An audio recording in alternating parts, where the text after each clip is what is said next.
Okay. Could I ask all officers and guests who are joining remotely to turn their cameras off so that only councillors, lay members or co-opted members are on screen? You're asked to turn on your camera when presenting reports or responding to questions, but please turn them back off when your item is finished. Could I ask Democratic Services to begin recording? Yeah, I've done so. Pnawn da, croeso i'r cyfarfod, diolch am dod. Hello and welcome to Merthyr Tydfil County Borough Council's thriving Merthyr Tydfil Scrutiny on Tuesday the 16th of June 2026. Please note that this meeting may be recorded and broadcast via the authority's internet site. Any person in view of camera is, by virtue of attending, consenting to being filmed, and to the possible use of those images and sound recordings being used as outlined. The images and sound recording may also be used for training purposes. Agenda item 1, apologies for absence. I have 3, Judith Jones, Howard Jackson and David Chaplin. There's no others? No? Okay. Moving on. Agenda item 2, declarations of interest. Nobody? Councillor Thomas?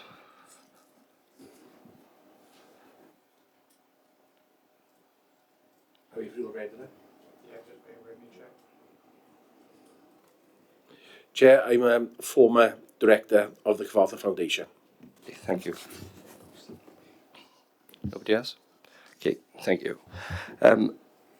Agenda item 3, minutes from previous meeting. This is to approve the accuracy of the minutes of the scrutiny meeting on the 28th of April 2026. Councillor Jones?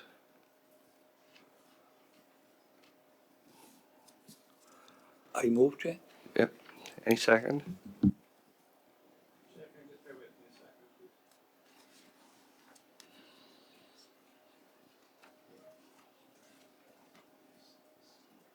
I'll be the second, Chair. Thanks, Councillor. Yeah. Okay. Item agenda 4, action logs. The action logs have been published today. Shows the actions which are outstanding from the 25-26 cycle. Most of the long-term actions and updates will be given when appropriate. These outstanding actions will be shown in future logs, and a new action log will be start the meeting from the next cycle. Okay. Anybody got anything to raise on the action logs? No? Okay, item agenda 5, forward work programme. As you can see, it's a bit sparse at the moment. So over the next couple of weeks, we're open to meet with officers and directors to discuss the forward work programme, and I'm hoping by the middle of July we'll have a forward work programme meeting for all members. Is that okay? Anybody anything to say? No? Okay. Moving on. Agenda item 6. Oh, we're going to flip it around. So we've got empty homes first, and then we're going to do Cyfarthfa after. So, as is shown on the report, item agenda 7, annual empty property strategy report. I'm going to invite Councillor David Jones to present. Thank you, Chair. Firstly, I'd like to declare that I did try to interject earlier on, but I need to leave after this meeting. I got another engagement to go to. The purpose of this report is to update scrutiny on the progress made in delivering the aims and objectives of the Empty Property Strategy 2022 to 26. At full council on the 2nd of February 2022, members approved the Empty Home Strategy 2022 to 26, which highlighted the wasted resource in the context of housing need across the county borough. The aim of the strategy is to bring 7% of long-term empty homes back into use each year, with a target for the duration of the strategy to bring 200 empty properties back into use. Section 34 sets out the 4 categories of action used to bring those empty properties back into use. A review of the progress of the strategy was completed in March 2025 and reported to Cabinet in July 2025. Also, scrutiny members received an update action plan and performance update in their meeting in April 2025. Section 5, Table 1, shows that the annual target has been met or exceeded every year, with a 200 property target being achieved by the end of the strategy period. Various other information is given in Section 5, which gives scrutiny members a clear insight regarding activity breakdown, grant activity, enforcement and locations of empty properties. Section 5.9 to 5.12 describes the risk assessment of empty properties and actions of the 7 highest risk ones. The strategy will continue to be delivered during 2026 to 27 to ensure that targets are met by the end of the strategy period, and an annual update will be presented to scrutiny in 27-28. A successor empty property strategy will be developed in 2027, which will be presented to Council for adoption. Thank you, Chair. Thanks, Councillor Jones. Open it up to questions. Councillor Jones? Thank you, Chair. Can I go, first of all, I'll signify the page as well. It's page 62, 5.1, where there's a table there, long-term empty properties brought back into use since 2022. Just two queries. It says in 25-26 there were 47 brought back into use. On page 63, in the block in the middle of the page, it says interventions resulting in properties brought back into use 25-26. It says 46. Is there any reason for the discrepancy of one?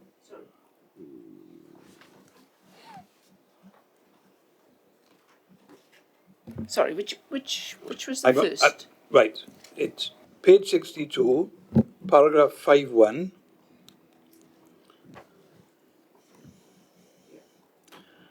And then if you look at the block in the middle of the page on page 63, and that's the result of an interventions resulting in the properties being brought back into use, the figure is 46. But the number on page 62 in the block there is 47. So it's one more than... Yeah, it probably is an error, but I can check. Sometimes if they don't fit in with a specific category, but to be honest, I'd be guessing now. I don't know the answer. I can check that for you. Right. It's probably an inaccuracy, to be honest. And in that 47, which it says is being brought back into use, could it be that a few of those are because the owners of the properties, because they're paying extra council tax with this extra premium, have decided to sell them rather than pay the extra council tax year on year? Or is there nobody? So you're looking at table 2, yeah? That's the one. Yeah. So so council tax obviously give us the data to environmental health, and we'll check how many are empty at the beginning of the year, and then we'll compare at the end, and we'll go through the ones that have been actually brought back into use, and we'll cross-reference them as to what actions we've taken. I don't know, does that answer your question? I think so. Yeah. And so sticking with the block on page 63, method of intervention, the first one is financial assistance grants. That's 25 out of the 46 has been brought back into use. Where would they be able to access these financial assistance grants? So there's a national empty home. There's a national empty homes grant scheme that's run by RCT on behalf of several local authorities, and yeah, residents, owners can link into that via our website or contact RCT directly, but the information is on our website anyway. Right. And is this the same grant scheme that's referred to under paragraph 5.6 on page 64, where it's got Welsh Government has confirmed that for applications approved from the 1st of April 26, local authorities will no longer be required to provide the 10% match funding element. It goes on to say, last paragraph, Welsh Government has also confirmed an extension of the National Empty Home Grant Schemes until September this year. Is that the one you're talking about? Yes, yes. So, do we know the reason why the Welsh Government are stopping it? Because it's clearly helping a considerable number of people. Yeah, they haven't said they've stopped it. It's continuing until September. We don't know because of the new government that's come in last month. We don't know what their intention is, but they have extended it until September, and they've removed the 10% match funding by local authority for those that are approved after 1st of April. So any that were approved prior to that, we would still be liable, and I think it's in the report. So we don't know if the new Welsh Government is going to carry this on after September. We don't know after September what might happen. We're waiting for that. Right. And sticking on the same page, page 64, there's a table there under the heading Location of Empty Properties as of the 1st of April 2026. If I can seek clarification of that. You've got Class A, Class E, then for properties empty 6 to 12 months. What is PCLC? So this data has been received from council tax, so I'll hand over to Mark to answer that. Right, okay. Right, Councillor Jones. Right, you've got the various classifications as far as council tax is concerned. You've got the Class A, which is properties acquiring or undergoing renovation. The Class C, which is just an empty and unfurnished dwelling, which is exempt for up to 6 months. The PCLC is a property which has got a full charge upon it, where the statutory exemption has expired, and we can't charge a premium because you can't charge a premium on there. So in council tax terms, a long-term empty property is when a premium kicks in, which is after 12 months, but for environmental health is 6 months. So we work in slightly different timescales as far as what is a classification as long-term empty property. Right. So it's just the term that we use within the system, and the Prem 100, it should be 150 and 200, that they are the premium charges. Maybe to answer some of the questions you answered there has been a significant reduction in the number of properties as far as premium is concerned. Certainly within the financial year 25-26, I think that is as a result of the staggered approach that this chamber voted in for the April 25 financial year and continued in 26 and 27. By putting the staggered approach on there, we've seen a significant drop on the number of dwellings on there. There's about 90 properties between years 1 and 5 less than what it was previously.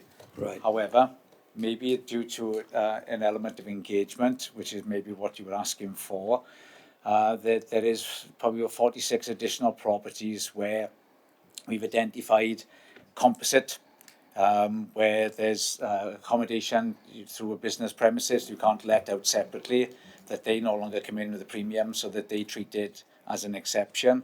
So there's about 18 of those currently, and there has been a significant movement with properties up for sale. Right. So we have seen a lot of far greater engagement from the public with the Revenues Department in contacting us and making us aware of properties up for sale. So there are quite additional accepted properties, which is up to 12 months on there.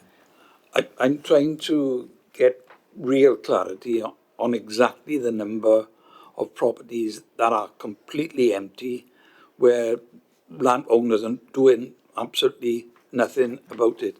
So sticking with that block on page 64, the total number there is 900. So you take into account what you just said. But am I right in saying that of that 900, there would be certain properties where perhaps the person occupying it is in care, or people's home, and that 900, if you're in the forces, is that taken into account as well? There's a couple of questions, but there. If I mention the forces, if you're in the armed forces and you're leaving your premises empty and it's furnished, it wouldn't be counted within this. It would be an exception. Right. There's a 50% charge for those that would leave their property empty. as it currently stands, I haven't got any. Right, Not for that particular classifications. right, For those that are in residential care, there isn't a time limit on there at the present, but we monitor them regularly to have a look at. And for those that properties that are being left in the estate where probate haven't granted, there's a number of legislative changes which some are beneficial, for the taxpayer, for those who buy in properties, so that, may miss out because somebody haven't done the work as you suggest previously. So there's new legislative changes coming the 1st of April 2026. For those who haven't applied for probate before, where they could have left the property empty indefinitely and not having to pay council tax, from the 1st of April 26, they've got 2 years. right, And then the clock starts ticking and they get charged a premium on that. right. So there have been a number of significant changes on there to encourage people, well, to assist people and to encourage people to do something with the property to bring it back into use. Right. So clearly the figure of 900 consists of a number of things that people have got to take into account. So going back to page 62, the block there, in the top column, which is 25-26, the number of long-term empty properties is 479, and that's the total number of empty properties. Am I right? Over 6 months. But again, of that 479, some of those could be in the process of carrying out work, refurbishment, etc. So that's got to be taken into account.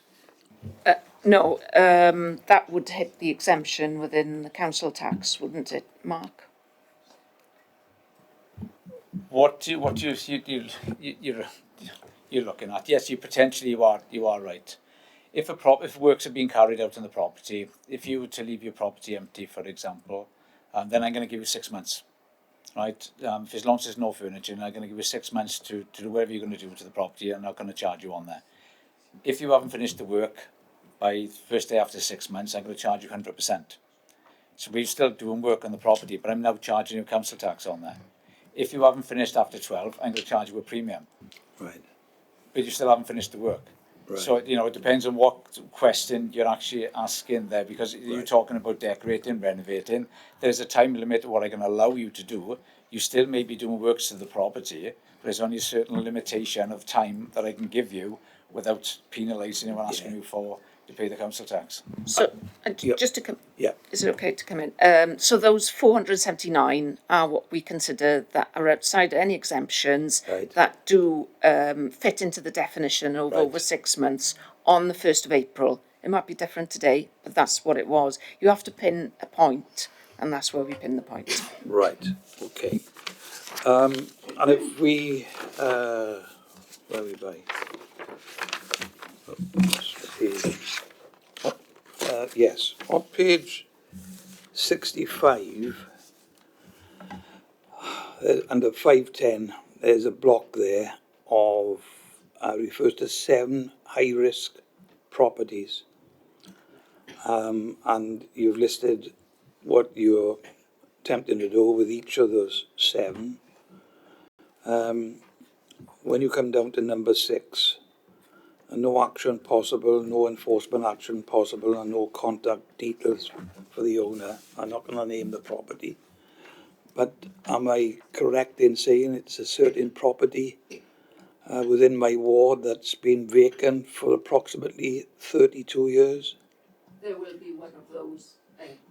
One of those will be. I can't clarify whether it's number 6, but yes, I know the one you're referring to. Yeah, I've written to yourselves and waiting for a reply on that one at the moment. I think that's all the questions for now, Chair. Thank you. Thanks, Councillor Jones. On Councillor Jones's question, obviously it was raised. Bill, do you want? I think you might want to ask it. Right. Change the name. It's called getting partner. No, we just put it on. Let me speak. On 510, on the actual date, number 6, because this is no action possible, no time, no enforcement, and it's a cost because you can't. We aren't going to need support from the house owner. We aren't going to support from nobody else. House association don't want to buy the property, so that's been left. Right. So I'm looking for an answer. Say, how can we change it? Because it happened to us a long time ago. And when the house got empty, it was empty. 2 hours next door got damp. It was a mess. Everybody hanging about there. All the litter problems, everything. So how can we support something like that to take it forward? And support the residents in that area? Because it's a nice zone at the end of the day. I don't think none of us like to live in a place like that on the street. So we've got to look at it. So how can we resolve it? If we can't, we can't, but we've got to do something. Yeah, it's been a useful exercise to risk assess these so we can now focus on these. We haven't got any additional resource to do that.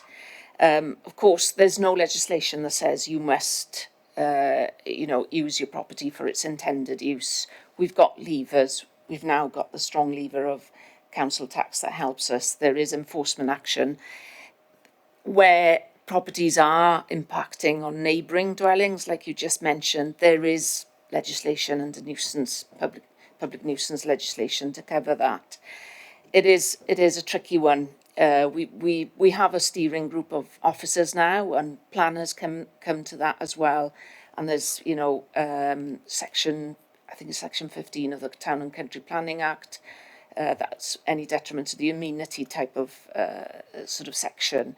But it is a difficult one. We don't want to see these in the community, and this is why we've got these 7 now. And this list, hopefully some will go off, like property number 5 is now off the list because it's occupied, but the others will come on as we risk assess the longer one. I haven't got a definitive answer. We've got these, we will focus. If there's new policies that come out of Welsh Government, new incentives, we'll have this in mind. But at the moment, there isn't a solution. We're keeping an eye on them. If they become dangerous, we'll be referring them to building control.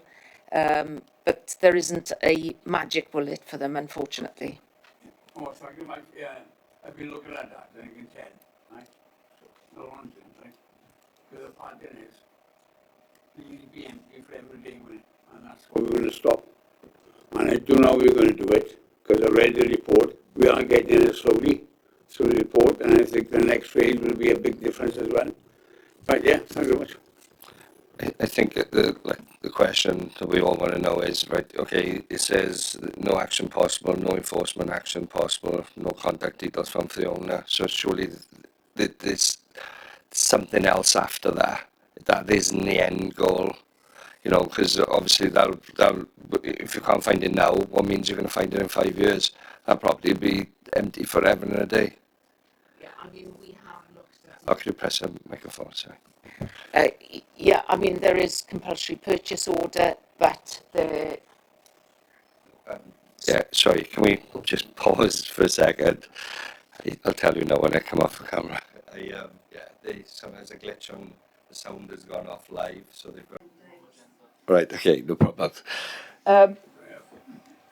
Yes, there are a range of things, but, compulsory purchase order, we've looked at that for some of the properties, but ultimately you need to have an end use. What's your goal on that?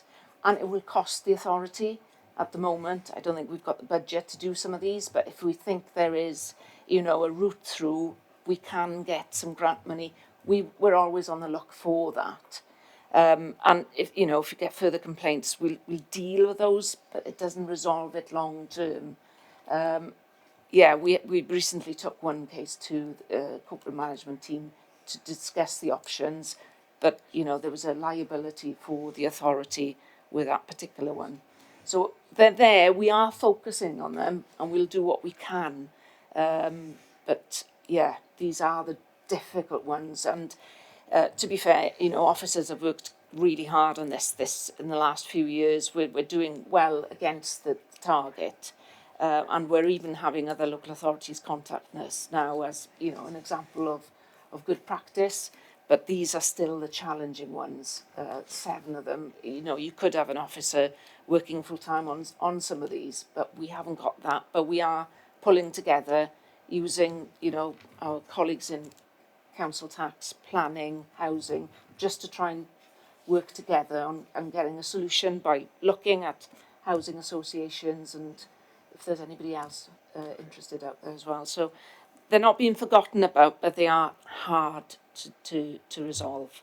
I appreciate that. Okay. Thank you, Chair. Sean, on table 2 on 5.3, over 50% of the houses that's been brought back into use has been due to the intervention of the empty property grant scheme. So what difficulty does a house have to be in, or how long does it have to be empty before a grant would be approved?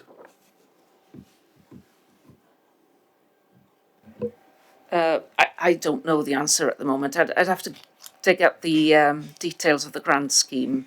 But yeah, they're for owner occupiers. Because it's been so successful looking at the tables. I think it would be useful for the general public in the public domain to understand what they can do and what intervention is there. I think that would be very, very useful, even if we do a comms piece on it, because I think that is really positive news. So we did do a comms piece on the financial assistance that's available, and it is on our website. But yeah, we could do something around that. Thank you. Okay, thank you. Mark, If I make a comment on that, Sir Thomas, from the inquiries that we received from RCT to administer the grant scheme, the property has to be empty for 12 months before an application could be submitted to be considered for a grant. thank you. Phil, do you want to come in? Yeah, thanks, Chair. It's a bit of wording for clarity, really. I should have asked this at the start, shouldn't I? But 5.1, just two terms being used in 5.1.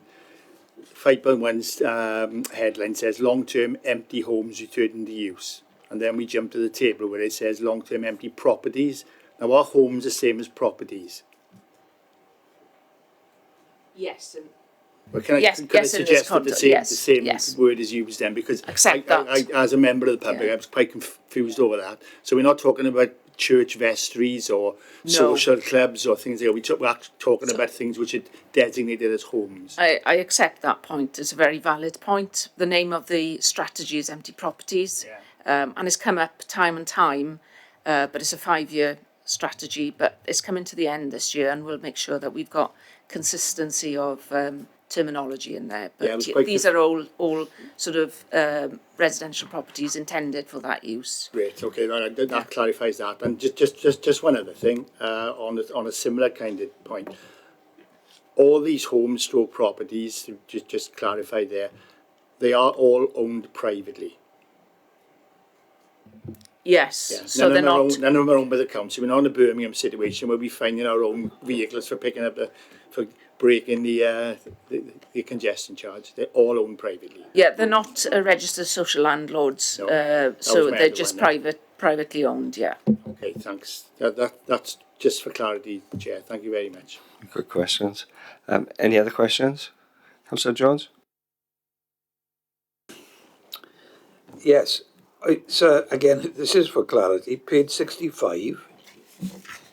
If you look at paragraph 5.9, risk assessment of empty properties, it says members have previously advised that all properties empty for over 10 years were risk assessed in December 24.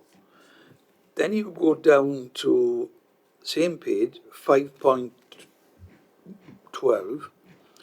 During 25-26, all properties empty for over 5 years were risk assessed. I'm easily confused. Is both of those correct? Sorry, the first paragraph you talked about 5.9, is it? Yeah.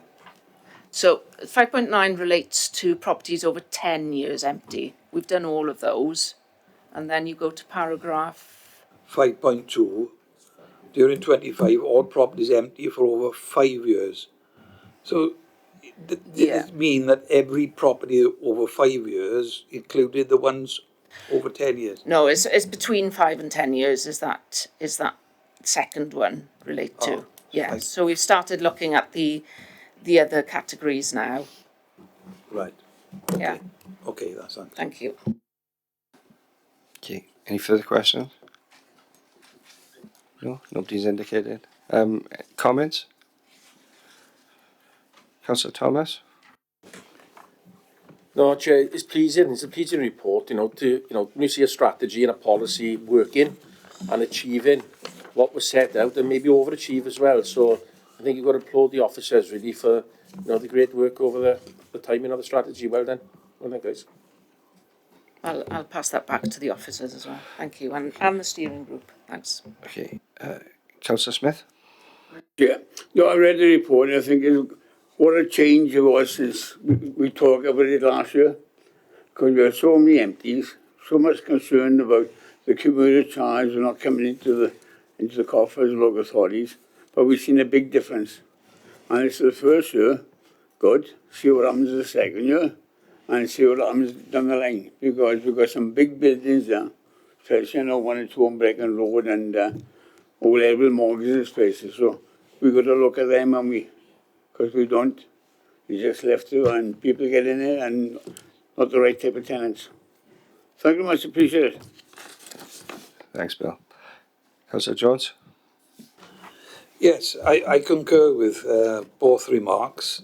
I think the fact is that together with the premium on the council tax and the work that you're doing in the Environmental Health Department, it's a two-pronged attack, frankly, which is working. I note that in 25-26, the percentage and the numbers, albeit small, but they've gone up, that you brought back into use. But, and there's always a but, and in the 11 wards, we've all got certain properties that are a nuisance. They are complete eyesore. They attract litter, overgrowth, and I won't name the property, but I'm sure, Sean, you know exactly what I'm talking about. There is absolutely no one can live in this property. It's got a tin roof, which many years ago, or metal roof rather, was put on by the council, and there's no windows there. And it's dreadful. So there are real issues, and as Councillor Thomas said, no one wants to live next door to any of these. And it is really frustrating that you've got residents who live in very close proximity to them, and there are owners who frankly couldn't care less and have over the years done nothing whatsoever to improve their properties and to sell them on. Thanks, Councillor Jones. Phil, do you want to come in? Yeah, thanks, Chair. It is connected with Councillor Jones's point. Table 5.8, the location of empty properties. Is that information confidential? Where they are, for instance?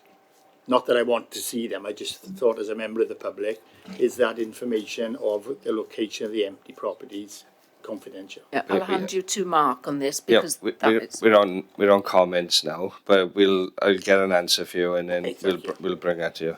Do you want? We'll take it off. Well, I'll turn my speaker off. You can answer. Sorry, thank you. The information is available, but obviously internal. The approach has always been never to put out in the public domain the location of empty dwellings for the reasons, as Councillor Jones has mentioned there, for the potential attraction of vandalism and further problems within the various community. It's shared within the wider group for relevance, as in Sean's team and the empty property steering group. But I would not be happy to put that information in the public domain. So.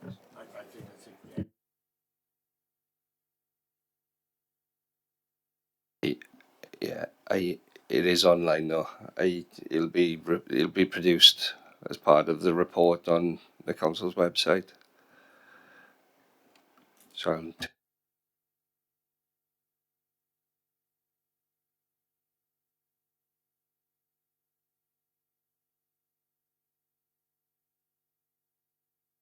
my mistake. Sorry. Okay. Nobody else is indicating on comments. I just like to thank you for the report. It's echo what everybody else has said, especially with our ongoing housing crisis. It's great to see properties being brought back into use, and I think, as Councillor Jones said, if we can get to the nitty gritty of the long term ISOs, then we'd be on a winner then. So, but thank you for all your hard work and bringing the report in. Thank you. You're welcome to stay though.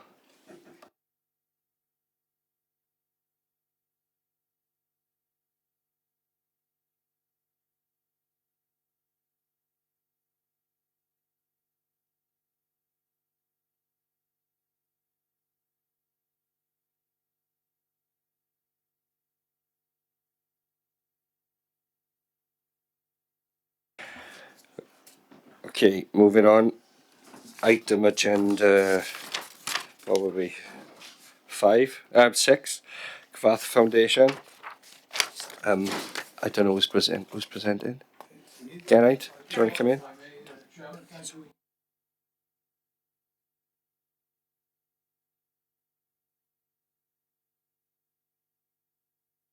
There we are. There we are. Press the button. I'll start again. I'm Geraint Talmadge. I chair the Cyfarthfa Foundation. On my left is Jess Marnie, who's the chief executive, and on my right, Gemma Duncan, who is the director for branding and engagement. I'm really glad for this opportunity to bring you up to date on where we are with the Cyfarthfa project, because it's been quite a long time, I think, since I last sat in this particular chamber. To be honest, the gestation period has been rather longer than I would have liked, but we had the interruption of COVID. We had the delivery of the Ian Ritchie master plan. We've had some funding of the Cyfarthfa Foundation by Welsh Government. And of course, last year we had the bicentenary year. And I'm sure that Jess and Gemma will tell you about that, because I think it was a terrific success. So here we are, 2026. Some of the first improvement works are actually taking place at the castle, funded by a combination of this council and CADU. So I think that things are accelerating somewhat. Our bid to the Heritage Lottery Fund is in. And I hope that in the next 6 months we'll see some progress with that, such that if all goes well, I'd like to think that before the end of that period we'll be starting to think about recruiting the architects to actually undertake the planning of the works. Now, I just want to say a few words by way of introduction, just to make sure that everybody grasps the scale and the import of what we're aiming at. I must say, whenever I think of projects like this, I always think back to Rodri Morgan, the first minister in the Welsh government. And I heard him say at one speech, he said, the thing about Wales, he said, we had a very good 19th century and a very bad 20th century. And I did say to Rodri, I said, as broad brushes go, that's about as broad as you can get. But, we're now in the 21st century, and I think we want to go back with Merthyr having a much better century. So this project, I think, is going to greatly enhance the image of Merthyr Tydfil, not just here in Wales, but I hope beyond Wales, throughout the United Kingdom, and even beyond these shores. And I hope too that it might do something to actually change Merthyr's view of itself. Because I think that's very, very important in communities, particularly in communities that have had a pretty rough ride over quite a long time. And I think the Cyfarthfa project is going to do this in a number of ways. One, by foregrounding not just the local importance of Merthyr Tydfil, but the world importance of Merthyr Tydfil in the history of the Industrial Revolution. You know, foregrounding that, I think it's very easy to forget just how significant Merthyr was. Second, I think, when you go into Cyfarthfa Castle now, one of the most impressive things there is the collection of art. And so the second thing is we want to make Cyfarthfa one of the most prominent art venues in Wales. When you think of what the castle manages to do with a small handful of rooms, imagine that space multiplied 4, 5, or 6 times. The potential of what you can do is significant. Third, I think, is let's start thinking about Cyfarthfa as a possible venue for performances and conferences. I've been involved in the past with Welsh National Opera, and at one stage, I wanted to bring the WNO Orchestra to Merthyr to run a concert, and there wasn't a venue that we could bring it to. So Merthyr, in my view, desperately needs a venue. And the fourth thing, I think, is to make the foundation itself, the Cyfarthfa Foundation, a really effective vehicle for attracting cultural funding to Merthyr. When I look around, I say, who in Merthyr, where is the body that's actually seeking out money to actually improve the cultural dispensation with Merthyr? There's a desperate need, I think, for cultural investment. And I think in the foundation, I hope we will have an organization that has got the critical mass and influence to affect that. But let me just come on to the castle itself, because this is central to what we're trying to do. Every time I speak about Cyfarthfa, I say we're not about some minor alterations or a simple upgrade to the building. We want actually to transform that building. We want to bring the whole of that building back into use, and that's a big strategic change of direction for Cyfarthfa, and it's also, I think, a transformation of the content and the status of the museum. It's back to that issue of turning it from a local museum into a national institution. And I think that will have a much wider effect, in fact, a transforming effect, I hope, on Merthyr Tydfil itself in a number of ways. One, as I said, you create a cultural venue of UK stature. You make a major contribution to education and culture for the whole community. You enhance the profile and the marketing of the town.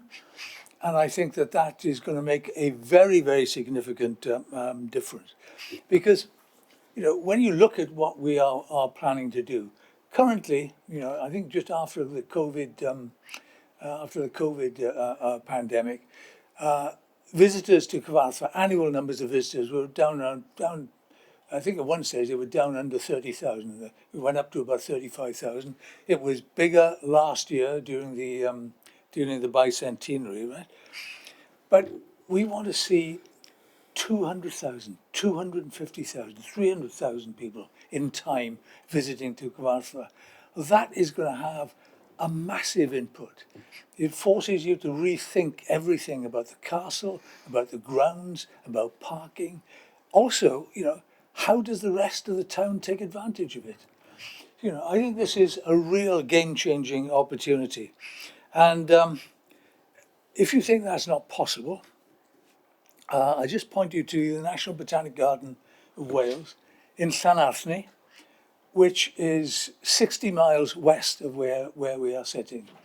In the last 2 years, its visitor numbers have gone from 160,000 to 211,000. Now, if Llanarthley can get 211,000 60 miles west of here, Merthyr, at the junction of the A470 and the A465, ought to be registering hundreds of thousands of visitors to Cyfarthfa. And lastly, and I think this is sometimes underestimated, I think this will reinforce Merthyr's regional status as the sort of capital or the heads of the valleys. I think that's in the interests of the whole town. So I will end it there. There are a number of issues that we will need to address, whether it's one stage or two, how we transfer the asset and so on. But I think this is one of the biggest opportunities that Merthyr has got, and we are, because we're conscious of the size of Merthyr as a local authority, we are pressing Heritage Lottery Fund and we are pressing Welsh Government to actually join in this terrific venture. Thanks, Geraint. Before I call members in, I think, Jess, you want to say something? Yes, thank you, Geraint, and also thank you from me to members for the invitation to join Scrutiny this afternoon. Geraint outlined something of the long-term vision and ambition for the Cyfarthfa site, the sort of why for the work that we're doing. This is aligned, of course, with the recommendations of the Cyfarthfa Plan Master Plan, which is the blueprint and supporting framework for our work at the Cyfarthfa Foundation. It's a set of potential projects, ideas, themes and principles that would see the international significance of Merthyr's history and heritage at long last properly commemorated and celebrated, creating a space conducive with the telling of Merthyr's very big story in appropriately big ways for the benefit of the local community, the region, for Wales and for visitors from further afield. All of this, of course, building on the fabulous work that's already being done by the museum team at the gallery, and doing so in such a way that will drive meaningful, measurable socio-economic and cultural renewal for our town, bringing new opportunities, new prosperity, improving outcomes in health, education, economy, community and civic pride, emulating and indeed shaping international best practice, and putting Merthyr back on the map for all of the right reasons. The opportunity and the future potential that we're dealing with at Cyfarthfa is tremendous, and on a personal level I feel hugely privileged to be playing a small part in realising this exciting vision that will ensure this treasured local asset is sustainable for future generations of our community. But to bring us back to the present, there or thereabouts, 200 years on from when it was built, 2025 was a truly great year for Cyfarthfa, and one in which key impact and progress was achieved on two simultaneous fronts, really, that kind of typify the two-track approach that's been taken by the Foundation thus far. This comprising of, firstly, developing and progressing the capital plans for the site, and specifically for Cyfarthfa Castle itself, the first and most urgent priority and the one in most significant need of capital improvements. And secondly, whilst we're doing that, activating the wider park in the now through the coordination of diverse, high-quality programmes that are offering new leisure, recreation, family-friendly and community experiences and opportunities to drive footfall, to cultivate future audiences and to strengthen the existing connections with the Cyfarthfa site. For today's meeting, we've prepared a comprehensive report for members that summarises the key progress made across these two areas to date, specifically focusing on the last 12 months. 12 months that has included a couple of milestones: the completion of a strategic spatial master plan for the entire castle building to Reba 1 stage. This is a critical piece of work that responds to lots of structural analysis and capital studies, extensive community feedback, and to detailed business and operational modelling. It comprises a proposal that would see a fully redeveloped, structurally secured Cyfarthfa Castle with vastly enlarged, environmentally controlled gallery and exhibition spaces, an increase of 110% on current space, upgraded public facilities, dedicated education and community spaces, creative studios, new accessible entrances, much needed if you've ever tried to get into the existing museum with a pram or with a walking stick, public landscaping, multi-purpose hireable spaces suitable for enhanced programming, for events, for community celebrations, and in the long term, the return of the full museum and gallery collection back to the site. Currently only about 20% of it is on display and the rest is stored elsewhere, which would enable improved access, learning and engagement across various audiences. The business model and exercises that we've undertaken indicate that the building, redeveloped as such, would be sustainable in the long term, provided there was the type of increased visitor footfall that Geraint has outlined. And the estimated costs of developing the entirety of the castle, as set out in this REBA 1 strategic plan, are estimated to be £55 million. Given that type of cost, it is likely that the capital project would need to be delivered in 2 phases, and in February 2026, a submission was made to National Lottery Heritage Fund outlining a first phase capital project to a value of £32 million. That application is currently under consideration and we are expecting an outcome fairly imminently. 2025 also saw delivery, of course, of the Cyfarthfa 200 Bicentenary campaign led by the Foundation in partnership with the Council and key stakeholders. This year-long campaign was created to engage the local and wider community, increase visitor numbers, grow wider interest and maintain our engagement with key stakeholders, all supporting the case for further investment and funding. The campaign has been a landmark moment.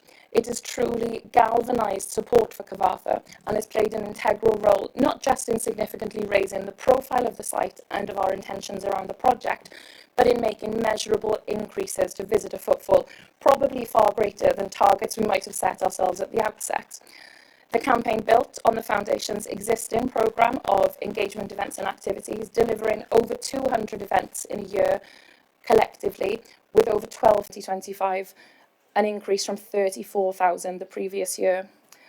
A partnership with BBC Cymru Wales in 2025 saw content about our town viewed by over 1.7 million people nationally. And as we know, it even brought the King and Queen to Cyfarthfa. And in May of this year, the Cyfarthfa 200 campaign also saw Cyfarthfa shortlisted alongside landmark national institutions that included the Natural History Museum, the Imperial War Museum, the Hayward Gallery at Southbank, and the University of Cambridge's Fitzwilliam. Now, here in Cyfarthfa, read out as a finalist amongst such prestigious company in a room in London filled with 700 sector leaders at what's known as the Oscars of the museum world was an extremely proud moment, and also, I think, a really positive indicator of what's possible for the Cyfarthfa of the future. Taken together, these recent achievements have added tremendous credibility to the future plans for Cyfarthfa. They are proving that what we've got in the Cyfarthfa plan is not a fanciful pie-in-the-sky master plan, but it is a future that we are making tangible progress towards every single day in partnership with Merthyr Council, and of course supported by the critical conservation works that are currently being undertaken at the site, addressing the most serious areas of decline. We're now in 2026, and it could be a critical turning point in Cyfarthfa's future.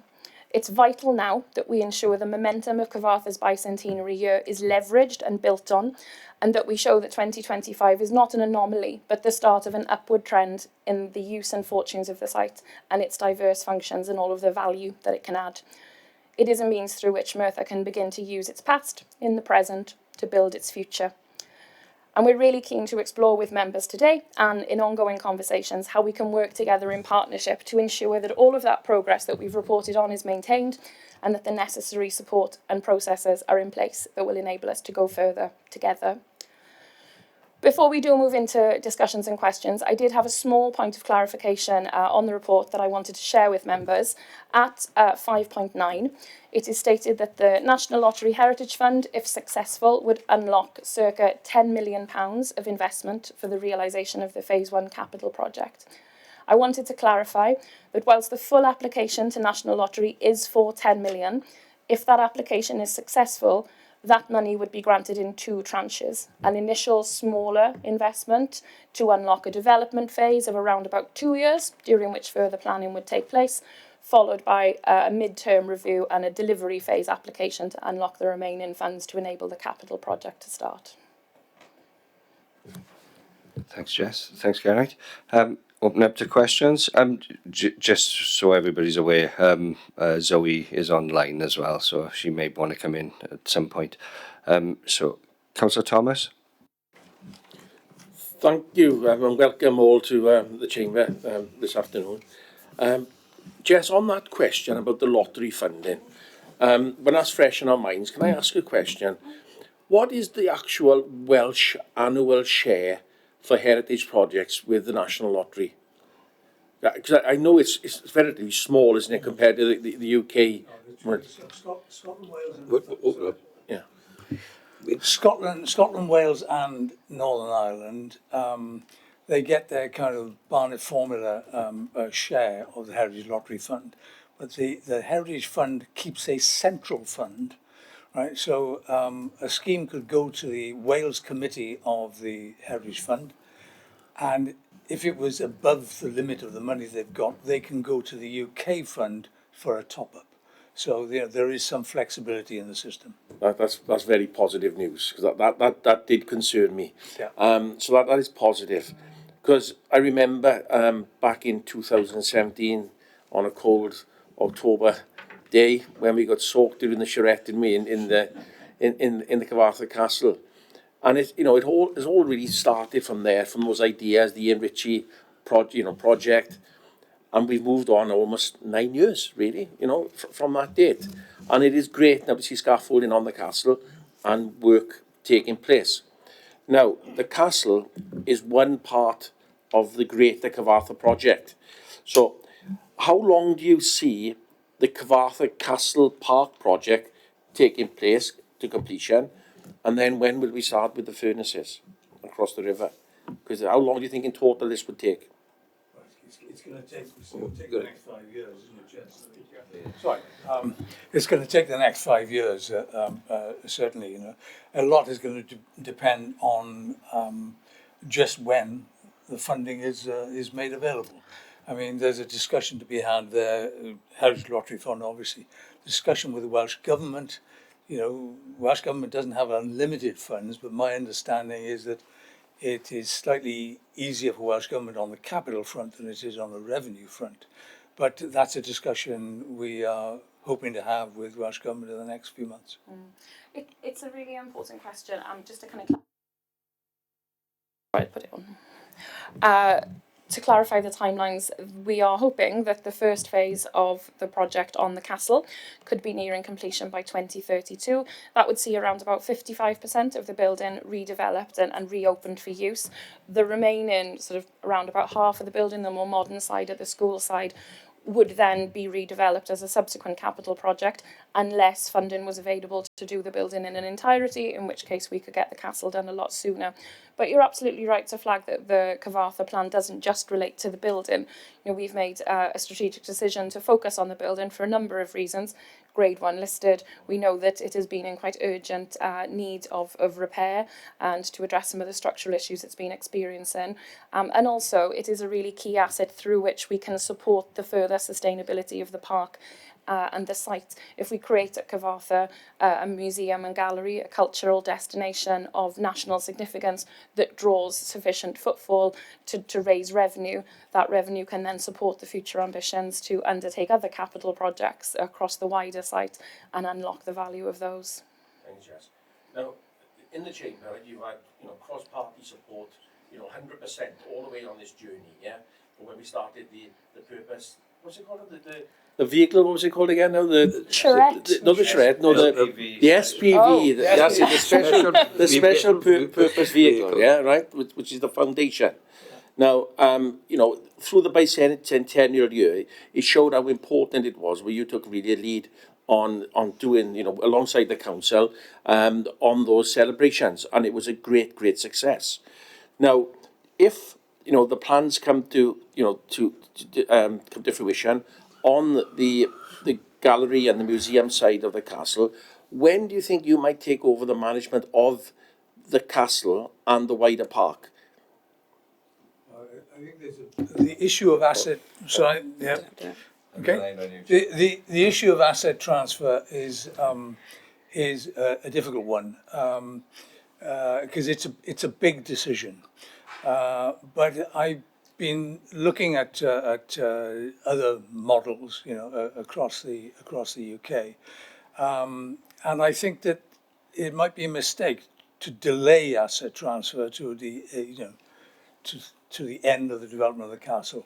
I think at some point it makes sense for the foundation to be leading on that, because in terms of raising money via private charitable foundations, a local authority can't do that in the same way that a charitable foundation can do it. We're already starting to make contact with very, very significant charities. And I think that asset transfer would actually ease that issue and make the management of the projects quite clear. Because it's a very tough, it's a big project for this council to handle. It's, as members will know, there was a mandate from full council in 2023 setting out an agreement in principle that the assets at Cyfarthfa would transfer to the foundation for a minimum 99-year lease for their ongoing management and operation. That's still the plan. At the present time, we're working with council officers to determine really the terms and the timeline for asset transfer, and that will be a priority during the next 2 years, particularly if we go into a national lottery development phase, who, as a funder, will also want clarity around the timeline of that transfer. And the transfer of assets would, of course, necessitate a thorough, separate legal agreement. But as Geraint has outlined, it is a complex issue. Cyfarthfa is a Grade 1 listed building, currently in a state of some disrepair, but it's also the site of multiple teams of staff. It carries liabilities as a building currently, given its condition, and as a small organisation, we have to have assurances that we'd be able to accept those liabilities in the condition that the asset was transferred in. So there's a process of scenario modelling taking place that will be underpinned by robust legal advice over the next couple of years as we come to an agreement on that matter. Thank you. You mentioned the visitors that attended, the park last year, which was fantastic, really, over that period of time. But you did say, right, when you mentioned Llanarthy, Geraint, you need attractions as well for people to come there. Right? Yes, we got the museum. There's a small park. We've lost the bowls club this year, so the bowls club isn't there anymore. So it's one part of the history of the park and castle gone. Right. So what can we do in the short term to encourage more people to come to the park as far as events or attractions are concerned? Events and attractions are a really critical way of increasing footfall. You're absolutely right to point that out. And we've been working to do what we can over the last couple of years and looking forward to deliver new events and leisure and recreation opportunities on the park that drive new footfall. So we have a programme of seasonal family-friendly trails that we deliver. The last trail that we had was our Easter trail, our Easter extravaganza, and that attracted over 1,000 people to the park across one day. We did a large celebration for the switch on of the Christmas lights on the sequoia tree in November last year, with a laser show on the front of the castle, again very popular. And in all of the community consultation and engagement that we've undertaken to support the plans, feedback that we consistently receive is that people want to have more experiences and more opportunities to come to the park, and that we're trying to respond to that actively. So we have a community picnic, for example, planned this coming weekend on Saturday, where we're inviting local community members to join us with a picnic to celebrate National Picnic Week. But putting on events is complex, and in working within the requirements of the council's new events policy and in kind of ESAG requirements, there are costs that are being incurred that can be prohibitive in some ways to deliver an event at the type of scale that we like, given our own funding position as well. The loss of Shared Prosperity Fund recently, of course, has also impacted on our ability to deliver events at scale. In the last year, we were fortunate to have received some Shared Prosperity funding that enabled us to deliver community activities and engagement events. And coming into future years, with Local Growth Fund being predominantly capital, we're unlikely to receive a similar amount of funding. So there are challenges. Yeah, so I'd just add to that, one particularly important thing is trying to keep those events as low cost as possible or free to the people of Merthyr. So yeah, one option would be that we introduce charges for people to attend those, but ultimately, we're trying to remove barriers to access so that people can enjoy those and, provide a benefit to their well-being by being physically active or engaging in arts and culture. So yes, whilst we absolutely recognise 100% all events need to be safe and we need to follow, advice that we get, sometimes trying to do it cost effectively can be a challenge.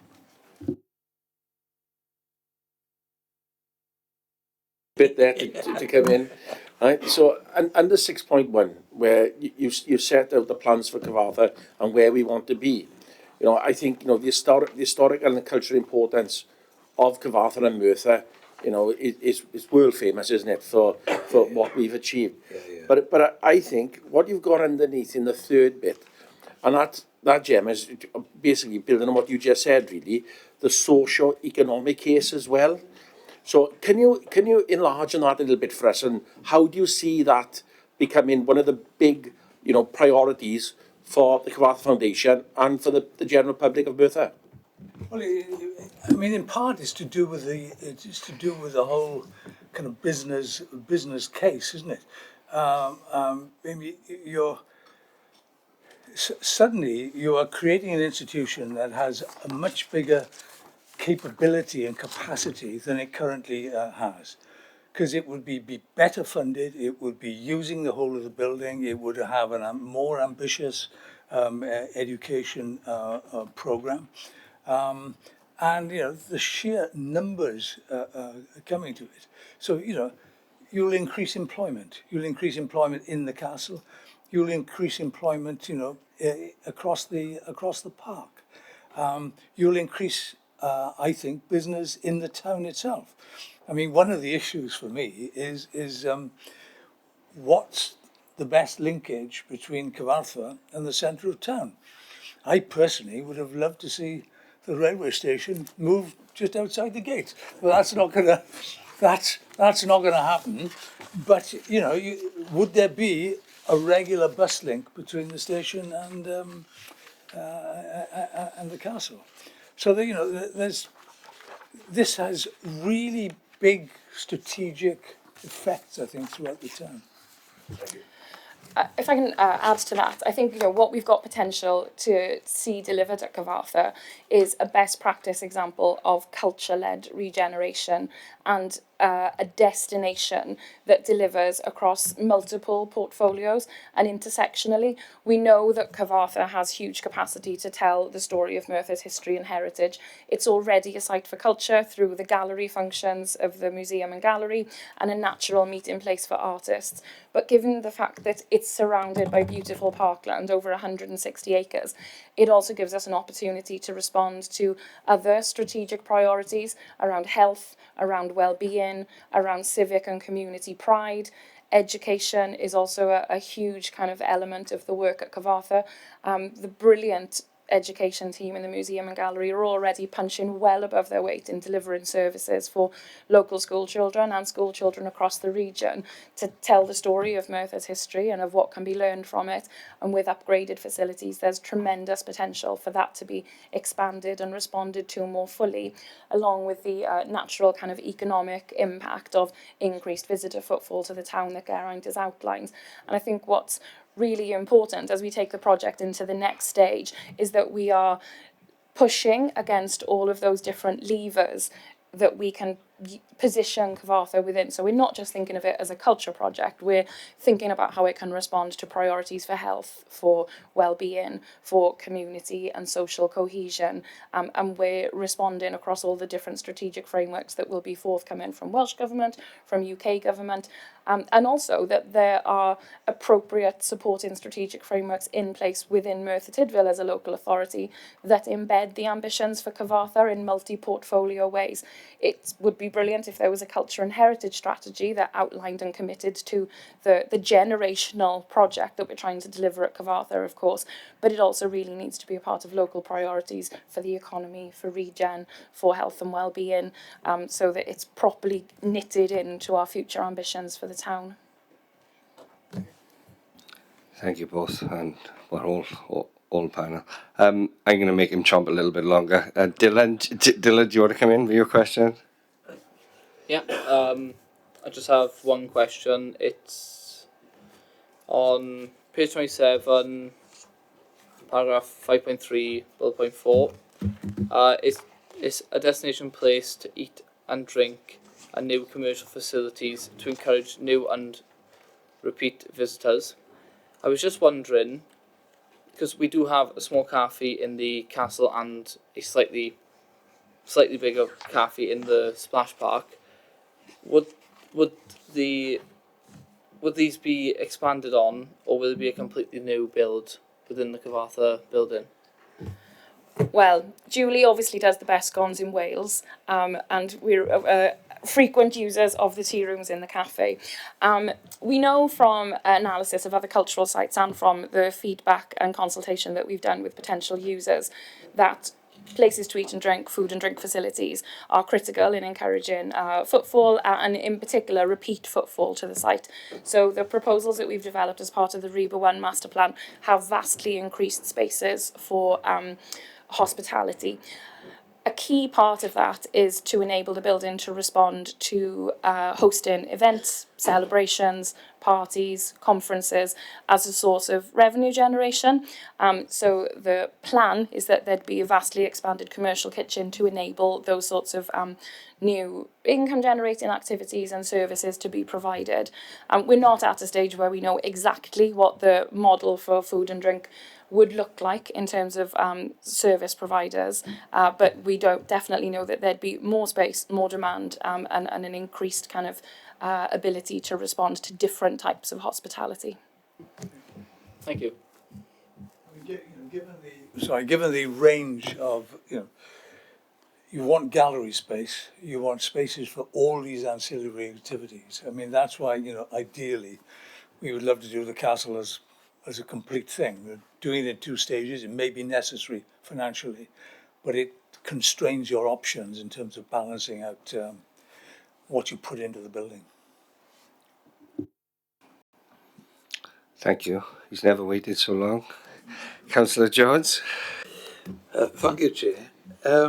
Before I answer my prepared questions, I want to follow on from what Councillor Geraint-Thomas asked, and that was in connection with the 32 million and the 10 million.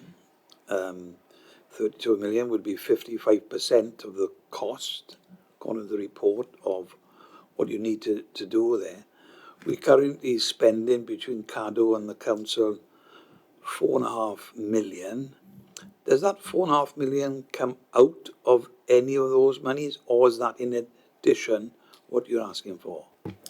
It's in addition, in the sense that were it not for the current programme of conservation works that are happening, the capital project would be the equivalent higher.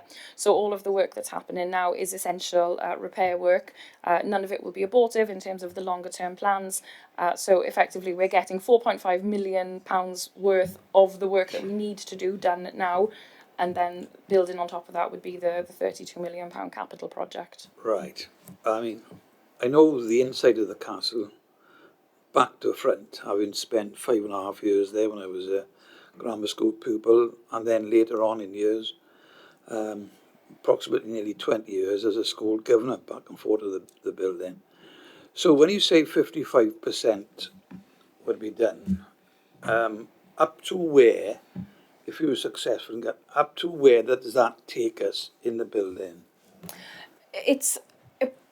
If you imagine you're looking at the building, the first phase capital project focuses on the oldest mansion side of the building, so everything where the current museum and gallery is located and the floors above. Come across to the courtyard. You're talking about the quadrangle, which is called the that's the boys' entrance. The same style still there, boys' entrance. That's so right. You're up to there, is it? If you everything to your right.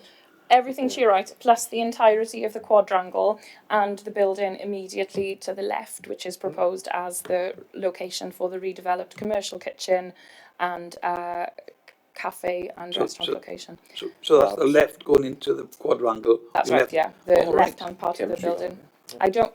Yeah. The query really is over the bit at the back. Sorry. The query is over the bit at the back to the left-hand side, where you've got a lot of the empty school spaces there. There's quite a lot of deterioration internally. And, what we've got to work out in detail, really, is exactly what the content might be, because you've got several different elements. You've got the art collection, and I think there's a scope for increasing that. We've been talking to National Museum and the National Library in Aberystwyth. They have huge collections of paintings, many of which could actually fit with the collection that there in Cyfarthfa now. But the other thing I think is missing from Cyfarthfa presently, in terms of the museum side of it, there are some really interesting artifacts and paintings and so on, but it doesn't tell clearly the story. And, and it's a story really of not only the development of the industry, but all the kind of social and political developments, right? And we've got to tell that story better. And I think the one thing that's worth emphasizing, Cyfarthfa is going to have to stand proxy for the guests and the Homfrays. It's got to stand proxy for Dowlais and Penydarren and all those. It's got to tell the story of the whole of Merthyr, not just the story of the Crauchetes. So, because that I think makes it a much, much bigger story.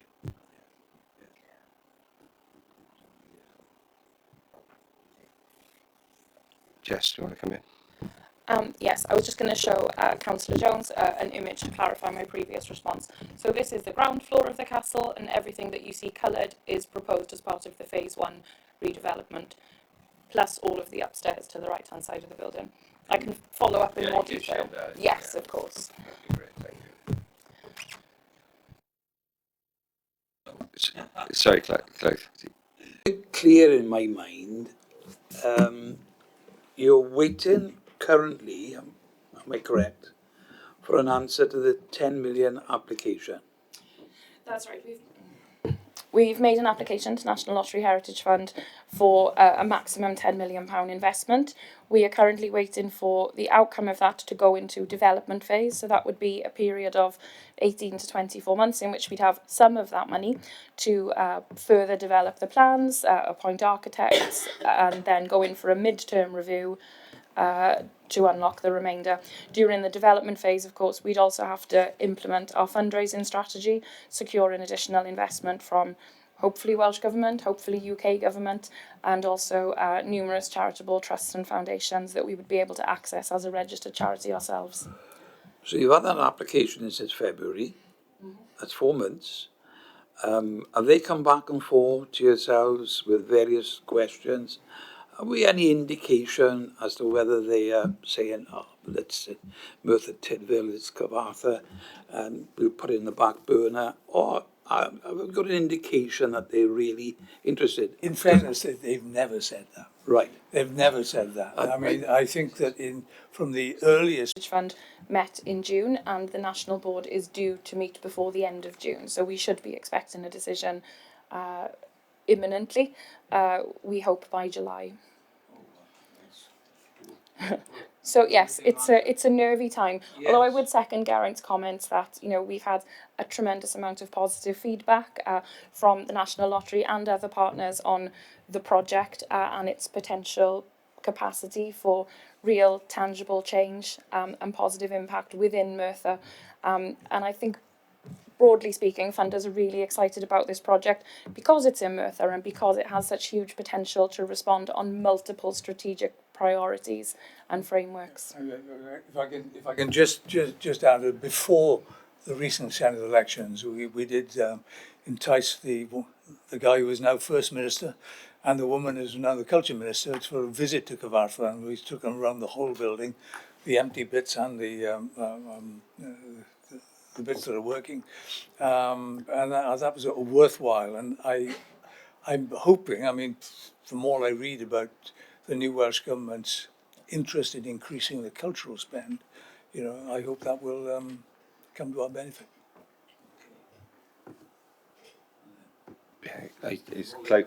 Clive's microphone's gone off. Right. Now then, we'll come to the questions. In section 3, paragraph 3.3, reference is made to, and I quote, following the master plan publication, Welsh Government grant 1.2 million to enable the creation of the foundation, the hiring of a small staff team, with the grant being expected to run for 3 years until 2024. As we note from the report, the foundation has been successful in securing additional sources of funding, and this has resulted in the grant period extending.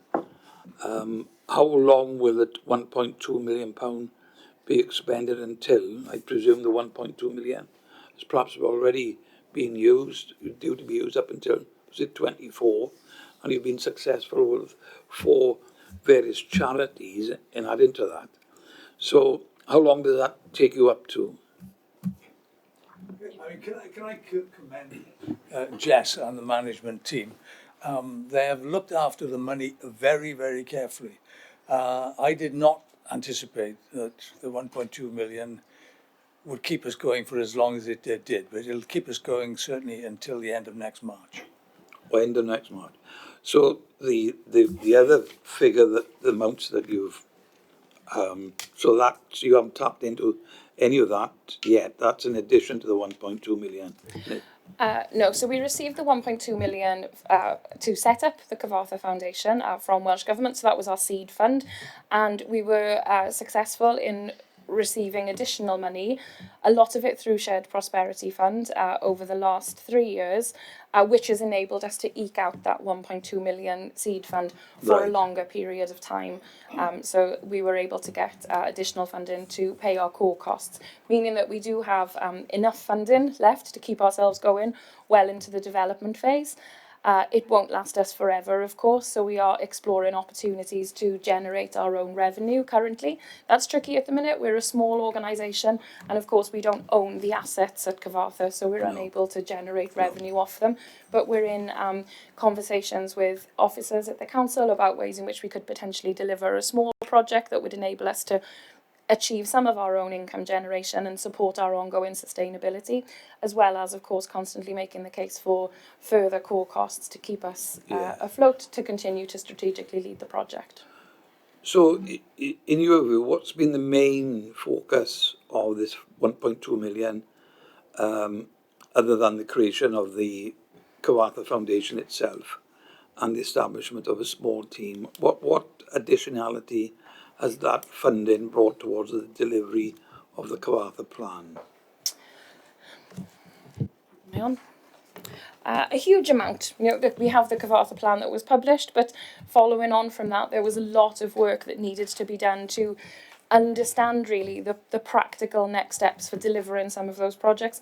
Members will know that the Cyfarthfa plan is a very extensive document. It's got over 70 projects in it, some of them hugely ambitious capital projects, others smaller. It was identified that the castle was likely to be an early priority for development as part of the plan, and once we'd focused on that, there needed to be lots of analysis undertaken on precisely what had to happen to that building, what its restrictions were. As we know, this is a complex Grade 1 listed building in the middle of a Grade 2 star listed park, all in the middle of what is the most ecologically biodiverse local authority area of the UK.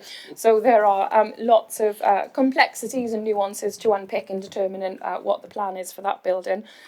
Lots of the seed fund money has gone on progressing that capital vision, and in particular in creating all of the underpinning documents that were needed to support the submission of the National Lottery application. So that includes the REBA 1 master plan, activity planning, business and operational modelling, consultation exercises, initial thematic and interpretation plans, ecological surveys, mechanical plant and engineering surveys, spatial analysis, figuring out, making sure that we had absolutely the right strategic moves that were going to secure a sustainable future for the building.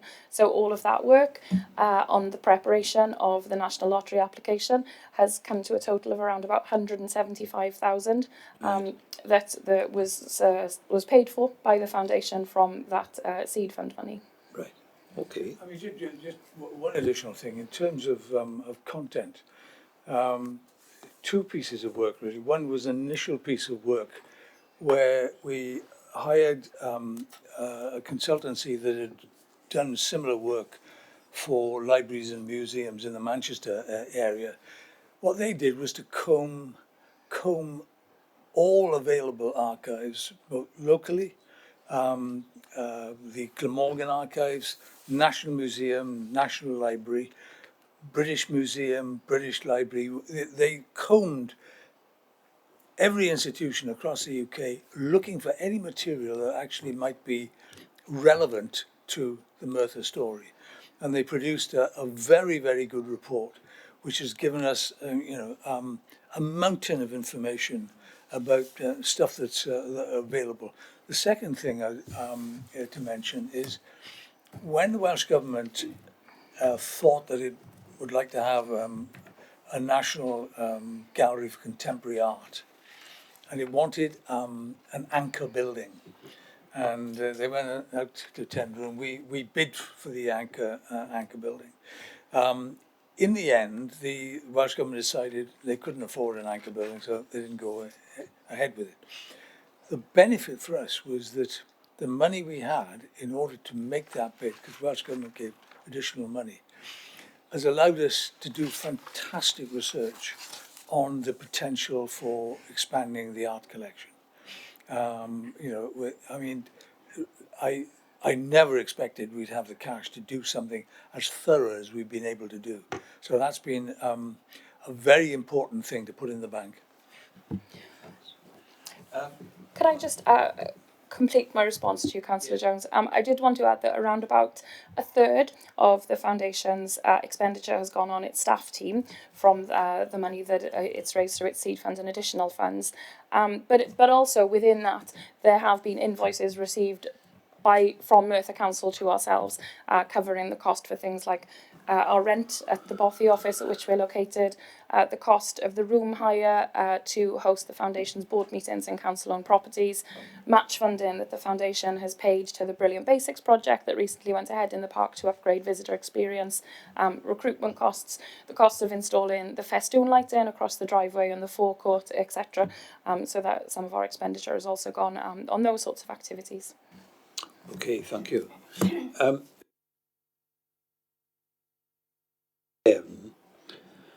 And it's the fifth dot down, and it's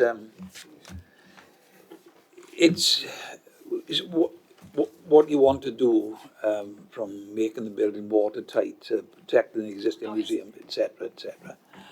And I read this out. It says one of your aims is improving the thermal performance to reduce energy consumption and associated running costs. Now, the heating, well, the lighting, but the heating must be disappearing through every crack in that building and has been for decades. Have you been in touch with our energy team or in the local authority who have been extremely successful in everything they've done? They are saving the council a small fortune right across all the buildings and schools that we've got. Have you approached any of those officers? I haven't had any contact, but I'll definitely take a note to make an approach. I think it could be really useful to talk to them about ways in which we can reduce energy consumption in the building. As you've rightly pointed out, there is a lot of energy escaping from the current building. It's not watertight. No. We also have ambitions for the redeveloped building to be as environmentally sustainable as it possibly can be, as well as reducing costs. So I think that's a really good suggestion. I imagine that when we appoint architects, the architects themselves will have a view about energy within the building. Yeah. So I think they're bound to bring in specialist expertise on that. But I personally think you could start saving money now from day one, and the gentleman to speak to is Ian Galsworthy. He's worth his weight in gold. I'll make a note.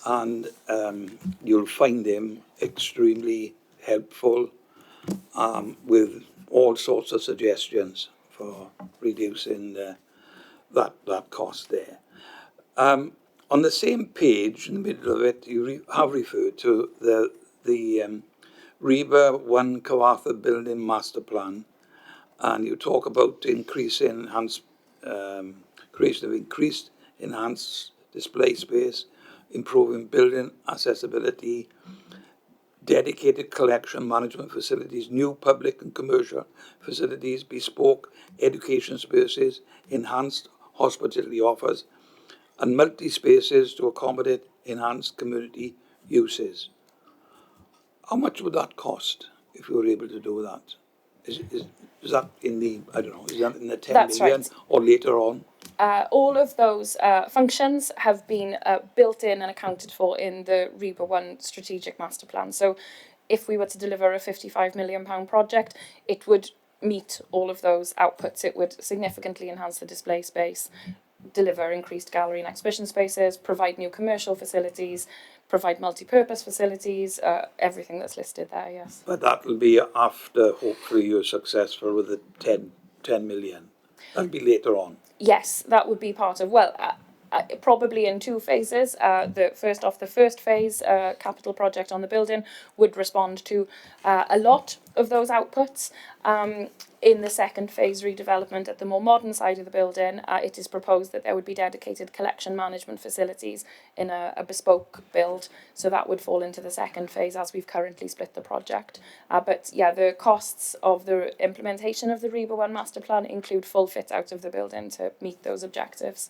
Right. That's really the great dilemma between stage one and doing the whole building, is that balance between the display spaces, which is what we really want, and all the other ancillary spaces. It's difficult balancing when you're only doing half the building. It's much easier to balance it when you're doing the whole building. Yeah. I think my next question is, we are on, it's in relation to paragraph 6.3. It states there, to achieve our objectives for Kawartha, we are working to unlock considerable fundraising opportunities to enable the delivery of the 32 million. The special purpose vehicle would have flexibility to seek investment from major trusts and foundations and other non-public sector services that aren't available to the council. I presume you see opportunities there for accessing, hopefully, a lot of non-public sector funding. Hugely, yes. So we would have a significant fundraising target to achieve to deliver the £32 million project. And we are already in early conversation with charitable trusts and foundations who would be aligned with the vision for Kawartha and its objectives. We do already have pledges of £700,000 towards that first phase capital project, but there is definitely a lot more that we can do to unlock additional funding from private sources. So you're hoping that 700,000, which I commend you for being able to get 700,000. That's a great deal of money, but you're hoping to supplement that with, I presume, quite a bit more. Absolutely, yes. I think it would be reasonable for us to have a fundraising target in the millions, so probably 4 to 6 million to deliver the £32 million project. And that will be achieved via a fundraising strategy that the Kawartha Foundation will implement, building support through various trusts and foundations, as well as potentially high net worth individuals who may be able to make a contribution. I mean, there are two sets of charitable foundations. There are about 6 or 7 charitable foundations in Wales who have got significant funding, and we've had promises from 2 of those already. Right. But there's a list of major charitable foundations operating at a UK level who have a capacity to give 7-figure sums. Right. And what we're doing is doing a short list of those, and we'll soon be, I hope, embarking on a series of meetings with them to see whether, Yeah. what the package is that we can put together. great. It's an art in filling in the forms for starters, knowing what to put on the forms, and knowing the charities to go to, and then if you, I don't know, past the first stage, you're then sitting down with them and convincing them that the money would go to. I think there's a prior process really, but, you know, because I've been involved with a fair bit of fundraising over the years. I think it's sometimes wise to have a meeting with the foundation you're going to before you actually start filling the forms, so you get some guidance from them, you know, about the degree of their interest, their capacity to give, and so on. You know, but I think the one thing I would say on the fundraising front, and this applies to government and to charitable foundations, that's why we want to pitch the Cyfarthfa story as a story of UK and world significance, you know, not as a local museum. And that this is what makes the difference. And there's no reason, in my view, why both Welsh Government and the UK Government shouldn't contribute to this, you know. Following on from that comment, actually, Geraint, I think it might be pertinent at this point to highlight the work that Gemma's delivering in terms of our brand and engagement, which is achieving brilliant outcomes in really raising awareness of what Cyfarthfa is and the potential for this project. You know, we are a town in Merthyr Tydfil from which people went all around the world and products went all around the world. So this is a story with global significance. And there are people with connections to the town outside of the UK that could potentially be interested in this project and may even be able to support us in delivering it. So Gemma, I didn't know whether you wanted to talk a little bit about the wider work on comms that's supporting that. Yeah, so building on the success of the bicentenary, we obviously know there's scope to progress that further. The Cyfarthfa 200 brand worked exceptionally effectively in, you know, the increase in museum figures, the reach that we had with that campaign, and some of the figures that you can see, the support from the BBC, and getting the award nomination alongside such high sort of respected other industry bodies was amazing. So what we've done since then is working with the team at the council, the museum team, also all of the other resident organisations on the park, is developing the sort of subsequent Cyfarthfa brand from that.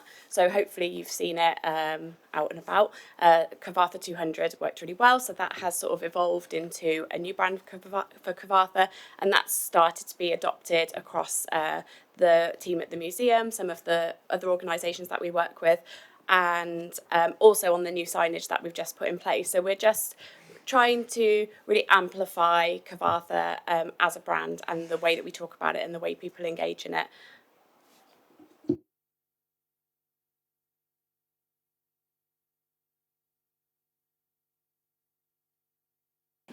We got a story to tell, not just in the United Kingdom, to the world. And I think all of us here are extremely proud of the fact that we come from Merthyr Tydfil. One or two exceptions, we weren't actually born here. End of the rail tracks. End of the rail tracks. Anyway, I've got, I think, 2 or 3 other questions. In section 7, paragraph 7.1, yeah, it states, ensure the ongoing organizational sustainability of the foundation. What's the planned approach to securing the organization's future? Well, it's critical that the foundation have ongoing sustainability so that we can continue to strategically lead the development of the project. You know, we have created the plan for the National Lottery application, and it is the intention that the assets at the Cyfarthfa transfer to us in the long term for their operation and management. As we've discussed previously in this meeting, we don't have infinite funds currently, so we are exploring a number of options through which we can secure ongoing sustainability. Some of those involve approaches to private charitable trusts and foundations who are open to receiving a request to support our core organisational costs. We received our seed fund from Welsh Government, and we know that Welsh Government continue to be supportive of this project and its potential future impact for the town. So we are in a conversation about whether any additional support could be forthcoming. Right. But we also want to demonstrate that we're an organisation that can generate our own income.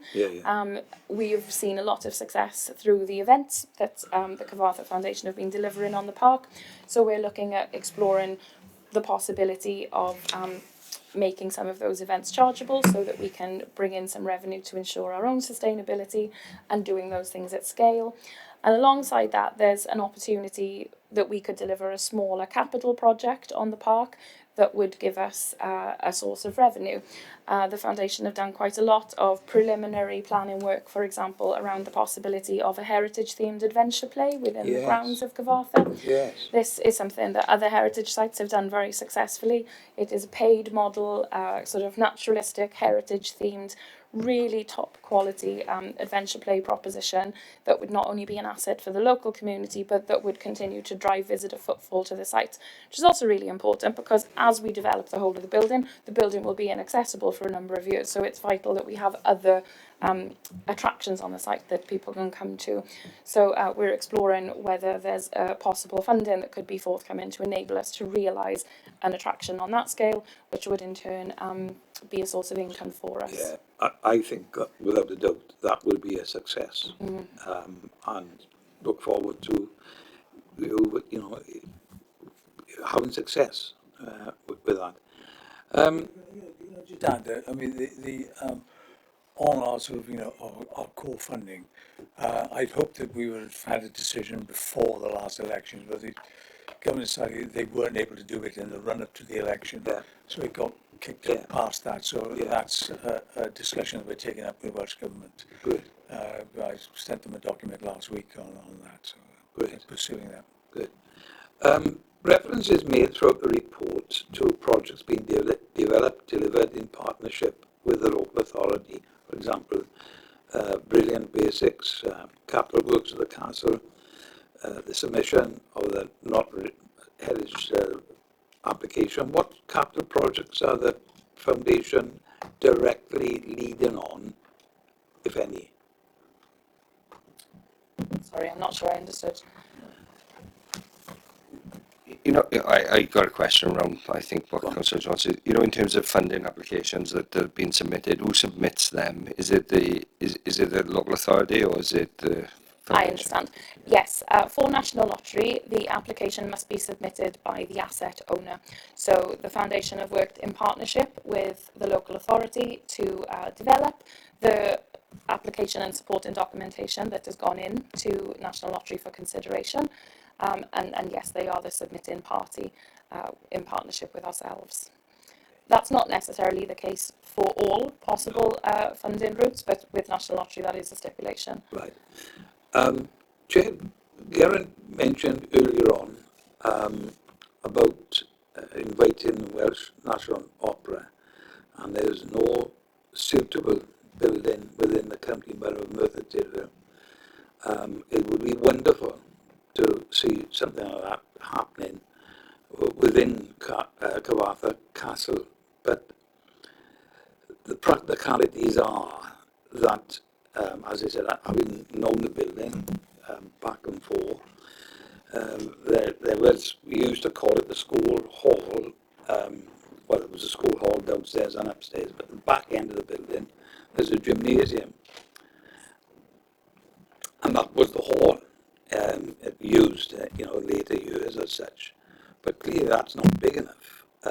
If you're having to have big events there, surely you'd have to do some work inside the building to expand it. And that, in my view, would probably require various walls to be knocked down to get the space that you require. Now, I don't know where we are with our friends Cadw and a Grade 1 listed building. They'd probably fall off their chairs if you say they're going to knock a wall down inside the castle. But is that feasible? First thing to say, right, lest anybody misinterpret what I'm saying, right? I'm not proposing we build an opera house at Cyfarthfa. No, no. Let's get that off the table, right? But, I think there's that corner of the building. I think there's merit in having a discussion with Cadw about that. What is it that has to be retained, and what is it that could be remodeled to make it an effective space for us?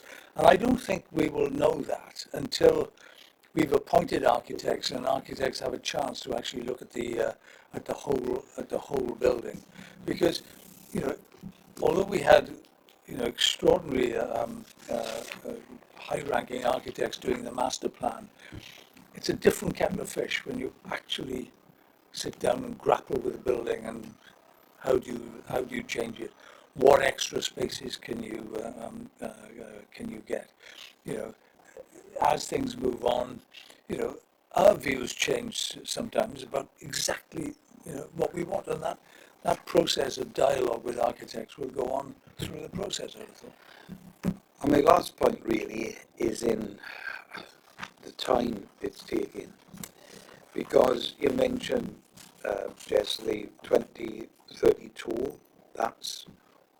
Is that the, if you're successful with the 10 million, is that the end date for that being spent? Is it 2032? Yes, based on the application that is currently under consideration with National Lottery, the timeline for development would see a sort of circa 24-month development phase happening this year into 2028. Construction starts in 28-29, and then hopefully nearing completion 2032. This may change. We may uncover things when we dig into the building that we weren't expecting. But as a target endpoint for the first phase capital project completion, that's what we're working to. My concern, I'm sure, is every councillor in this chamber, and I'm sure it's your concern, is that the longer it goes on, because it's a 200-year-old building, which is only now having major work done in the last few months, there's 4.5 million.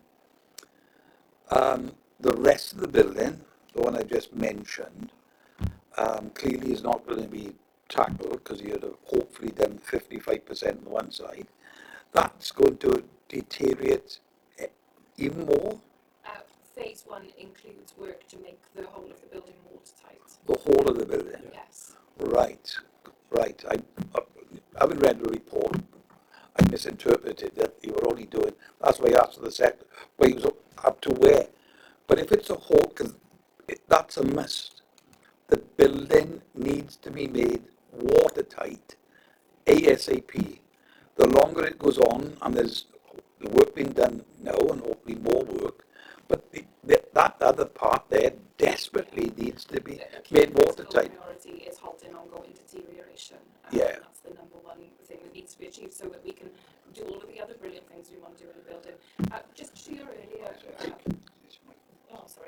to your earlier point, Councillor Jones, I did want to add that Cadw have been consulted on the RIBA 1 master plan throughout its development and are supportive of it.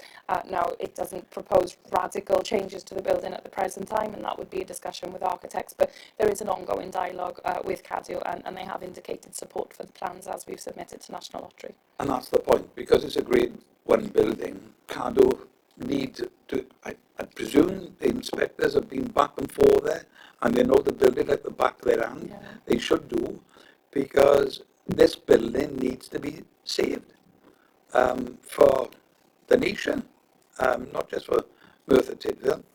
So the pressure that you bring to bear, both on organisations like Cadw and the Welsh Government and the UK Government, needs to be applied all the time, because time is going on.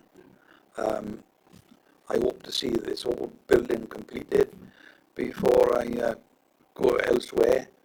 But time is, age is going on, you know. And that could be good anyway. I can say the same thing myself. Right. We're all the same boat. Yes. Just to return to the previous discussion around event spaces as well. I mean, yes, there are some restrictions on the capacity for event spaces within the building, but there are 160 acres of Cyfarthfa Park in which it is possible to deliver outdoor events, concerts, activations. And when we talk to the community, this feedback comes through very strongly. The people of Merthyr want to have reasons to come to the park. They want to have different sorts of attractions and entertainment delivered there. So as a foundation, this is also something that we're looking at playing a role in delivering and responding to. And I'm sure in your plan, car parking throughout the park must be one of the number ones there. You know, there is car parking at the side of the castle where the old gym is, but the complaints I get and others is that, you know, people who are elderly, infirm, they have to walk quite up and down a steep hill the moment to get into the castle. And there's a fair walk by the time they come down that hill towards the castle. So that is a real issue, I think, Jay. Take the example of National Botanic Garden in West Wales, right? There are small electric vehicles that take people from the car park up to the main thing. I can envisage something like that within Cyfarthfa. I think what would be quite difficult, I think, is that if you're going to landscape the whole of the forecourt of the castle, you're not going to want to use that as a car park. You know, I mean, at the moment, the forecourt is a huge tarmac strip. You know, I refer to it as Merthyr's Green Runway 1. But if you want to landscape that and make it a real perfect setting for the castle, you're going to have to find other solutions to the car parking issues. Yeah, you're right to point it out. Car parking at Cyfarthfa can be controversial. The site is on a very steep incline and it's not the easiest to navigate between the various attractions. It comes up as feedback all of the time, and also parking is a barrier in some ways to delivering events on the park at the type of scale at which we would aspire to. You know, as soon as we talk about having an event that 1,000 or more people can attend, you're already out of car parking spaces. We've been really mindful of the restrictions on car parking as we develop the proposal for the Phase 1 capital redevelopment. And when we've done our business modelling, we've made sure that the types of figures that we would need to ensure that the castle is sustainable during the first phase of redevelopment can be achieved within the available car parking spaces on the current site. But of course, to achieve the really big type of visitor footfall that we're aspiring to, we would probably need a different access and parking solution for the site. And as we move into the next stage, it's going to be really critical that we engage with all council departments and highways and infrastructure to explore what the most efficient way of getting people into and out of the site might be. I was rather hoping that maybe your highways people could look, you know, what we really need is a spur from the heads of the valleys to the North Gate. You know, I mean, seriously, because driving to Cyfarthfa is not easy, you know, whichever route you take. But if you wanted several 100,000 people a year coming to it, having an easy route off the heads of the valleys would be worthwhile. But, you know, that's going to be, that's going to entail Welsh government. And I think you're right. It really needs a good look at, because behind the park is one large Prince Charles Hospital, and the amount of people back and forth, not just the staff, but people going, patients back and forth and visiting is enormous. So that factor would need to be taken into account as well. One thing, I won't sleep tonight until you tell me, the Pandy Farm chair, is that in the plan at all? Because that's an old building. I think it's pretty certain it's listed. Pandy Farm was in the original master plan. Right. Right. And sadly, Pandy Farm was then sold. Right. So we've been talking to the previous owners. Yes. And there were difficult circumstances they pulled out, and then they suddenly sold the building. Yeah, the previous owner passed away, I think. Yes, Tony Morton, yeah. Thank you, Chair, thank you. Okay. Thank you. Sorry for the wait, Phil. You want to come in? A lot of what I was going to say has been covered anyway, but but at this point has definitely not been covered. Merthyr is increasingly becoming popular for activity-based holidays. You know, we live on the western Merthyr Academy and we see so many people that visit a bike park, which is a massive tourism success for Merthyr. I don't know what their numbers are, but it's certainly going up all the time. The other great thing which has happened using Cyfarthfa Park in the last couple of years is that the Merthyr Half Marathon was rerouted through the terrace, and hopefully that will continue, but that's only once a year. Any thoughts being given to sort of working with Active Merthyr Running Club with regard to perhaps a park run once a month? My daughter, who's a big runner, assures me that Cyfarthfa, up through Kevin, over the viaduct, twice round the furnaces, back by the Mormon church and across is exactly 5 kilometres. Yeah. I'll go and try it now. Yeah, I would say, I mean, we're up for working with anybody who wants to bring activities to Cyfarthfa. We'll do what we can to try and enable them. We obviously worked with the team when the half marathon came through during the bicentenary, and then last year when it came through the park again, we created a supporters zone again to try and activate the park whilst that's en route. I think, you know, we have a park forum where we regularly discuss, as resident organisations chaired by Councillor Minute Vokes, what new things we can do and what we can develop. So I would say, you know, as a foundation and collectively with the organisations on the park and more broadly than that, we're trying to look at new things that we can do. I was up on the terrace for the 2 years, and with grandkids, it's brilliant. Yeah, absolutely brilliant. Merthyr College, where obviously it starts and ends, is not brilliant because it's bugger all for them to do there. Right, the new park across the river might be a solution to that, but Cyfarthfa Park is itself. And I'm thinking if a park run was held there, perhaps once a month, perhaps 5 times a year, it's hilly, but there are people who would go along, and that's one of the active things that will start to attract families to that area. And the other one, obviously, with cycling is, as well as people who use the bike park, which is the bottom end of Merthyr, you've also got thousands of people every month that use the Taff Trail. Now, I'd say none of those go to Cyfarthfa Park. It's within a quarter of a mile, but none of them go to Cyfarthfa Park. And that's for 2 reasons. One, it's not signed. There's no signage off the Taff Trail to say Cyfarthfa Park is this way, which would involve them going down through Kevin or over Pont y Cafnau. Now, that's a problem area because a local resident has blocked it off. All the work's been done on the bridge. It's a beautiful, listed, oldest iron bridge in the world, I think it is, isn't it? It's the oldest iron bridge in the world, and you cannot get over it because there's 2 containers being put over the end of it. Now, that's another area where the Cyfarthfa Park could be signed. I wouldn't say divert the Taff Trail because that would mean you couldn't go through the furnaces, and the guy in Tasty Trotters wouldn't be pleased anyway. But if there could be a loop from the Taff Trail over Pont y Cafnau into the bottom of the park, over the terrace, a lot of cyclists would use that as a halfway or a quarter way stop for themselves.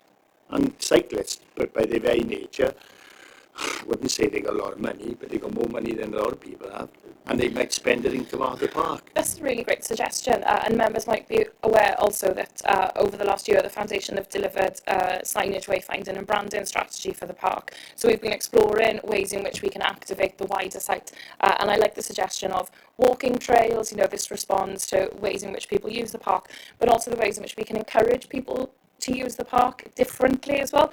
And I think you've hit the nail on the head in terms of thinking about how we can activate the site for sport and different types of activities. You know, we've said previously in this meeting, this isn't just a site for culture and heritage. It is a park for leisure, for recreation, for wellness. And increasingly, in terms of strategic funding frameworks, there's a growing interest for investment in arts and culture that also supports better well-being. So there's huge potential to deliver new initiatives that respond to that. Certainly heritage trails. In a previous incarnation, I was a history teacher, and we took regular walks with children from the terrace at Cyfarthfa Park down over Kevin Viaduct and back over. Joining up the areas west of the river and the areas east of the river, so that Cyfarthfa Park would become a continuous park going down to Pontycafnau Bridge, crossing over to the furnaces and going all the way up to the viaduct. That would take the park from 160 acres to 240 acres. Now, I don't think that's going to happen while I'm chairing the thing, but that was the vision for it, and I think I would say to the council, hold on to that vision, because that actually transform it. It solves your bike issue. Yeah. I mean, I even wondered at one stage whether there might be a need. I mean, this is pie in the sky, but I wonder whether there was a need to throw another bridge over the river, so that you can be on a new bridge looking at Pontycafnau, because you don't want to take several 100,000 people across Pontycafnau because of the nature of its structure. So, but there's a vision for that whole park that embraces the whole valley. Now, that will take a long time to achieve, but if I was in the council, I wouldn't give up on it. There's an awareness thing here. You alluded to the heads of the valley earlier, and you're never going to have a link to the heads of the valley. You can't even have a link to Kevin, right? But you're not going to have that. But you've driven all around Wales. When you come south into Merthyr, when you've got the Kevin Viaduct there, you've got Cyfarthfa Park in the background. You tell me a better urban landscape in South Wales than that. There isn't one. You can tell you that, and we've all driven around South Wales. We got an absolute jewel there, which, if it's marketed properly and if it's developed properly, could be part of the saviour of this town. Well, I think the Ian Ritchie vision of that area just near the Pontycafnau Bridge was that became the industrial buildings there were moved to another site. You create a green site, and they even suggested some kind of environmental college down there, and the idea of a park at the confluence of the Taff and the Taff Echan. I mean, these are terrific thoughts, but they may take a long time to realise, but I wouldn't cast them aside. Yeah, thanks. You haven't sold her on the idea of a zip line yet, Garrett.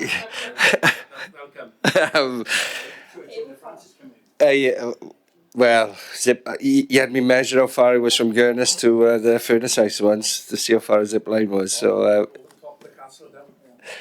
what I know that this might be, like you said, pie in the sky, but one thing that I've always thought would be really good in Cyfarthfa, some of us with children, grandchildren, have been to UK Lapland. Something like that in Cyfarthfa grounds would be amazing. Like, I've been there more than one occasion with my children, and they love it. It's magical time of year, and I think what better setting than Cyfarthfa Park to do something like that. And I would bring some serious revenue to the foundation. I think one of the key things, I think there are lots of things that one could actually do in a park that is that size, But I mean, Jess was mentioning the possibility of an adventure playground, but themed in a way. You could, for example, in creating the structures for an adventure playground, echo some of the structures of the furnaces the other side of the valley. So, in a sense, there's lots of things you can do in the park, but they've got to fit in some way, and enhance the story, But it's going to be a lot of fun. Seasonal activations, Councillor Davis, I think are something that we need to very seriously consider. We've seen, our kind of comparator sites at Margam and at Butte achieve great success through the delivery of things like winter light trails.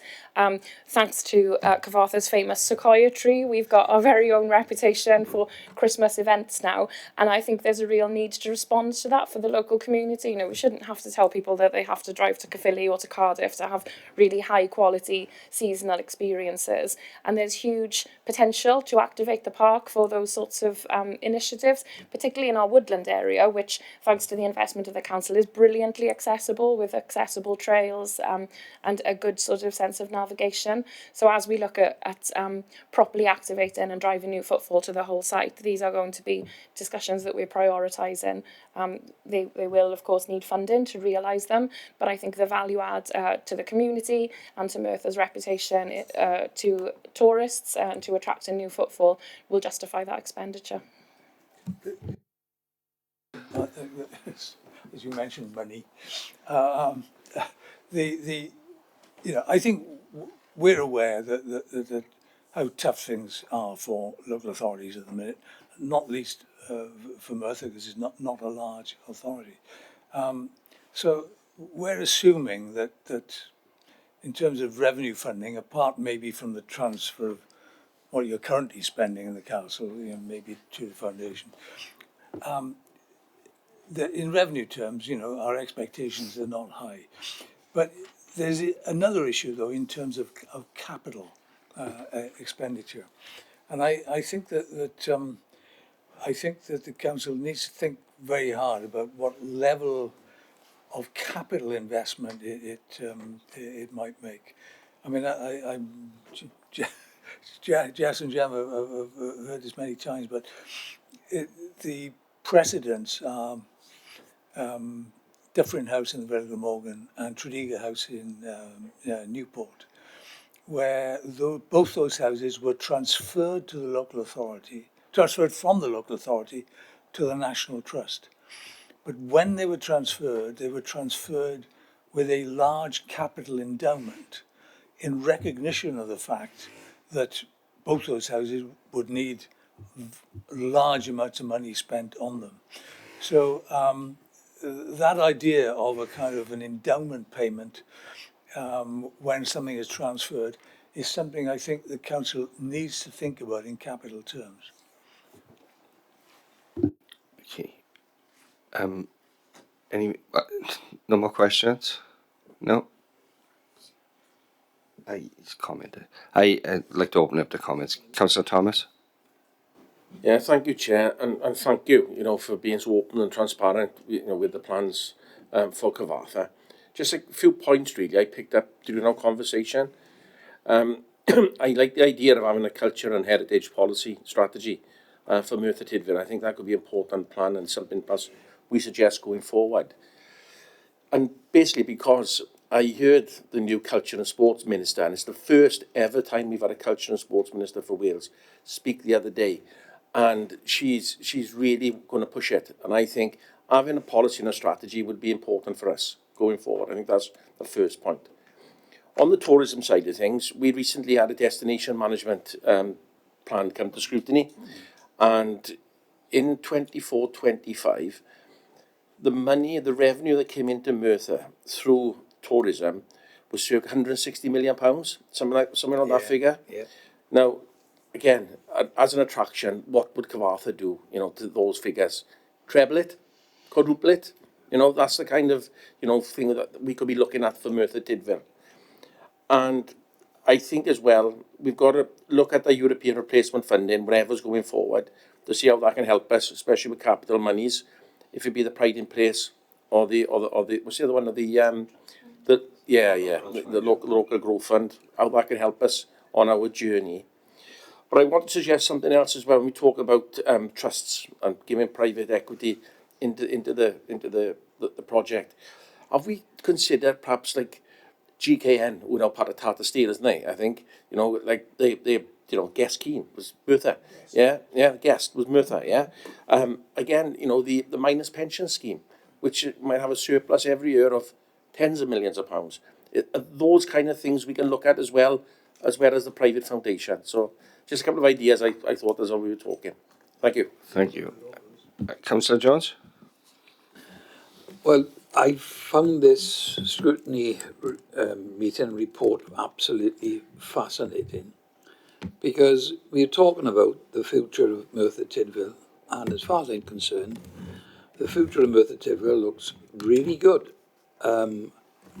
Just not very far away from Cyfarthfa Park and the castle, just the other side of the valley, we're going to have a ski slope there, and hopefully the detailed plan application is going to come before us, hopefully within the next, 6-9 months. I mean, the mind boggles at the number of tourists coming visiting Merthyr Tydfil has gone up and up and up. It's never gone down with a big dip. It was obviously affected in part by COVID. So you've got the plans for Cyfarthfa Castle and the park, which is looking good. And the plans will be shortly, hopefully, submitted to the local authority for the ski slope there. So you're talking about jobs. We're talking about people coming in and staying in Merthyr Tydfil. And Geraint's point earlier on, it's about people staying here. If they visit Cyfarthfa Castle and they visit the ski slope, a lot of them are not going to just go there. They're going to other places and hopefully coming into town to the pubs, restaurants, the shops there. So I just see this as an exciting future. I am, I think, more up to date with the plans that you've got for the Cyfarthfa Foundation. I sincerely hope that they see sense in the Heritage Lottery Fund. Give us the money, the 10 million quid. We want it now. We wanted to start on it ASAP. And I say this because I'm born and bred in Merthyr Tydfil.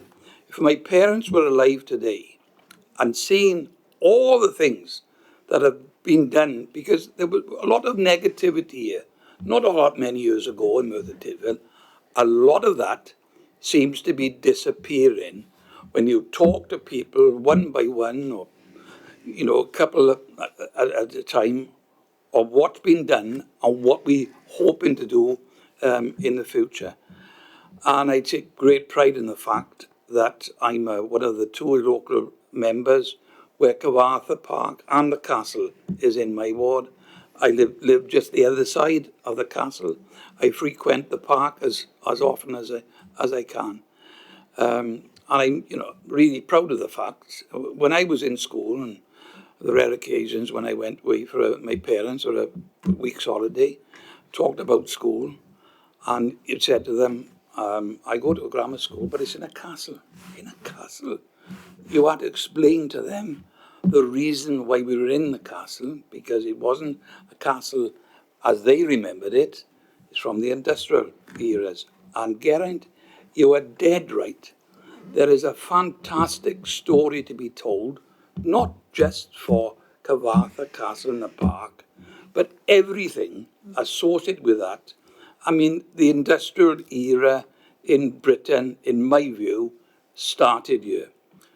And there's many things that can be tied up to it with the castle. One thing that hasn't been mentioned is the fact that the first steam railway didn't happen elsewhere in England. It happened in Merthyr Tydfil with Richard Trevithick in 1804.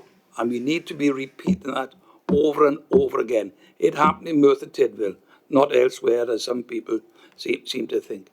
So thank you very much for the report. Thank you for the answers. And I look forward to you being successful and perhaps coming to the Scrutiny Committee at another appropriate time in the future. Well, Sir Clive, any other comments? No? Can I just say thank you for the opportunity to speak to you, and really for the support that we've had from the council. It's been a good partnership, and I just feel that things are starting to accelerate. So we'll hope for more in the next 12 months. Thank you for coming in. Thank you at short notice as well. I really appreciate it. It's been really good. It's been really worthwhile. The only concern for me is get some revenue funding for the future of the foundation going forward as quick as you can. But thank you very much for coming in.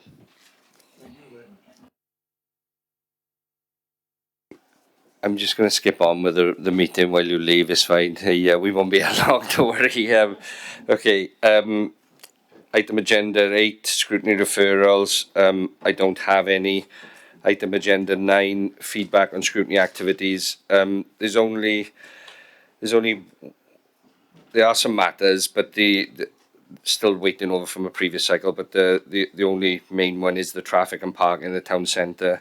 There's been a proposal of 2 reports rather splitting it up because there's different aspects. We're just finalising the details and then we'll bring it in then. So that's it. And then any other business deemed urgent by the chair, I have none. So I'd just like to bring a meeting to a close. Thank you all for attending.